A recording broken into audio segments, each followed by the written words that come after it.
जय हिंद दोस्तों, मैं हूं तबरेज अंसारी, आपका दोस्त। चलिए शुरू करते हैं आज का एलिफेंट अपडेट। देखिए यह खास रिपोर्ट और बने रहिए सतर्क और सावधान। चलिए फटाफट जानते हैं आज 11 अक्टूबर 2025 को जशपुर और सरगुजा वन मंडल में हाथियों की ताजा स्थिति क्या है।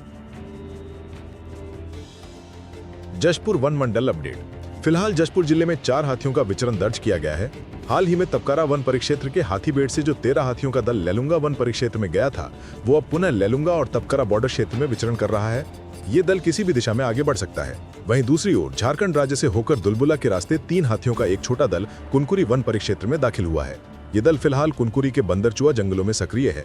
प्रभावित ग्राम बंदरचुआ, चूल्हापानी, डोढ़ापानी, तामासिंघा, लोढ़ा अंबा, बरकसपाली और बामणमारा।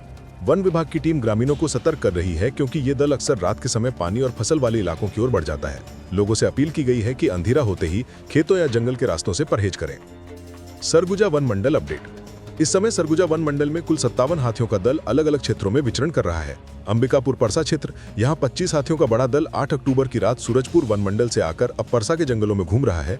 ये दल फिलहाल करदौनी, रामनगर, करीमा, बंसा, वसूली, परसा और जामड़ी के आसपास सक्रिय है। वन विभाग का अनुमान है कि ये दल आगे भी इन्हीं इलाकों में आगे बढ़ सकता है। लौंड्रा क्षेत्र, यहाँ लंबे समय से 2 हाथियों की गतिविधि बनी हुई है। इनमें से एक हाथी आसकला और तारागढ़ के जंगलों में विचरण कर रहा है, जबकि दूसरा हाथी सीतापुर वन परिक्षेत्र के पेटला क्षेत्र में पहुंच गया है। वर्तमान में ये हाथी ललितपुर होते हुए पेटला के खेखड़ा झरिया जंगल में विचरण कर रहा है। प्रभावित ग्राम शिवनाथपुर, घासीडीह, कोरवापारा, डोढ़ा गांव और सिहरजोड़ क्षेत्र, इन इलाकों में मुनादी के माध्यम से ग्रामीणों को सतर्क किया जा रहा है। उदयपुर वन परिक्षेत्र, यहाँ 13 हाथियों का दल विचरण कर रहा है, जो इस समय सरमा के जंगलों में सक्रिय है।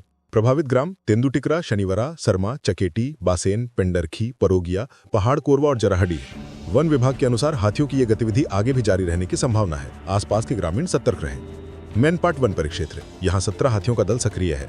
ये वही दल है जिसने कुछ दिन पहले किलकिला वन परिक्षेत्र पत्थल गांव के किलकिला गांव में प्रवेश किया था और अब लौटकर मैनपाट के पेटला इलाके में आ गया है। ये दल फिलहाल कोसाबाड़ी और हर्रामार होते हुए कापू के छेना पत्रा जंगल के आसपास विचरण कर रहा है। प्रभावित ग्राम परसा, पत्रापारा, खाल, जामकानी और कंडाराजा क्षेत्र, ग्रामीण सतर्क रहें। वाड्रफनगर क्षेत्र, यहाँ 18 हाथियों का दल देखा गया है। ये दल फिलहाल करमडिहा और महेवा के जंगलों में विचरण कर रहा है। वन विभाग की रिपोर्ट के अनुसार ये दल आगे गोवर्धनपुर, भगवानपुर, कोटी, लोधी और मदनपुर की दिशा में बढ़ सकता है। प्रभावित ग्राम गोवर्धनपुर, भगवानपुर, करमडिहा, कोटी, लोधी और मदनपुर।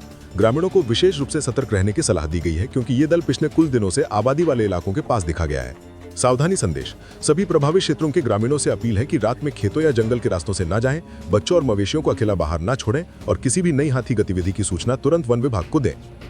ये था आज का एलिफेंट न्यूज जशपुर और सरगुजा वन मंडल अपडेट।